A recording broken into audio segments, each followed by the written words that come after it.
Simulan natin dito mga idol, Creamline Cool Smashers magkakaroon po ng kanilang last adjustment para sa kanilang starting lineup ngayong quarterfinals, lalo na po sa unang laban nila kontra sa kupunan ng Petrogas Angels. Bago tayo magpatuloy, baka naman pwede akong humingi ng pabor na i-like nyo lang yung video natin. Malaking bagay na yun para sa amin. Maraming salamat po. So alam naman natin, unang laban ng Creamline ay kontra po agad sa kupunan ng Petrogas Angels. Marami tayong nakita dito, malakas ang kupunan ng Petrogas at may mga nagsasabi pa rin hanggang ngayon si Brooke Bansikel at eto nga pong si MJ Phillips ay tinuturing daw nila na import plus yung kanilang isa pang import. So tatlo yan. Ang mangyayari dito, talagang makikita natin kung gaano yung paghahanda ng Creamline para sa quarterfinals. Ngayon po magkakaroon ng counting adjustment lang naman ng CCS dahil hindi po biro ang kanilang team na makakalaban. Alam naman natin ng starting lineup po ng Creamline, ang kanilang setter po ay si Kyle Negrito, outside hitter si Alyssa Valdez, middle blocker si Michelle Gamit, yan po ang ginagamit sa ngayon. Opposite hitter si Michelle Gumabaw, ang libero naman si Kayla Atienza, pero may mga posibilidad na pwede yung mabago. Ang setter pwedeng gamitin, no? Etong si Mape Galanza pang sub dito po kay Kyle Negrito. Outside hitter naman, pwedeng maging kapalitan po ni Alyssa Valdez. Ito pong si Rosemary Vargas.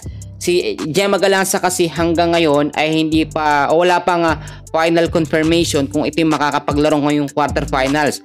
Pero ginagawa ng paraan niya ng management ng Creamline na mapasama po sa lineup etong si Gemma Galanza. Sa middle blocker, ang pinaka-available ngayon na ginagamit si Michelle Gamit, si Pangspanaga ginagamit din naman. So nagpapalitan yan pero magkakaroon pa rin ng adjustment. Bede Leon hindi pa rin nakakapaglaro, meron pa rin mga inaayos hanggang ngayon po mga kaibigan. So sa opposite hitter naman, Michelle Gumabaw, si Tots Carlos, si Lori Bernardo, yan po yung magpapalitan ngayong quarterfinals para hindi mabasa ng kalaban yung nagiging paulit-ulit po na lineup o starting lineup ng Creamline Cool Smashers. Sa libero naman, magpapalitan lamang si Kayla Atienza, then Lazaro Revilla. Yun yung mga player lamang o dalawang player lamang nagpapalitan sa libero po ng CCS. Ngayon, yung assurance naman para manalo ang Creamline sa Petrogas Angels kahit papaano ay mas tumataas naman.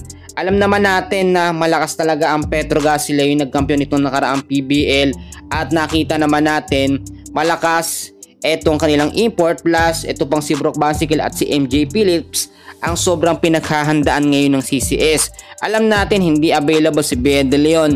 Ito si Gemma Galanza hindi pa sigurado kung kailan maglalaro. So ang nakikita dito ng mga fans ng Creamline, medyo tagilid ang Creamline. Pero hindi naman natin malalaman yan hanggat hindi pa nagsisimula ang laban.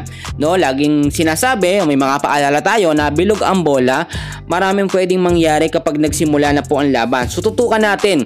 Ngayong hapon po ang laban po ng Creamline at ng Petrogas sa pagsisimula ng quarterfinals. Titignan natin kung makaka-move forward ang CCS sa next round. Yan muna ang update natin sa ngayon. Maraming salamat po.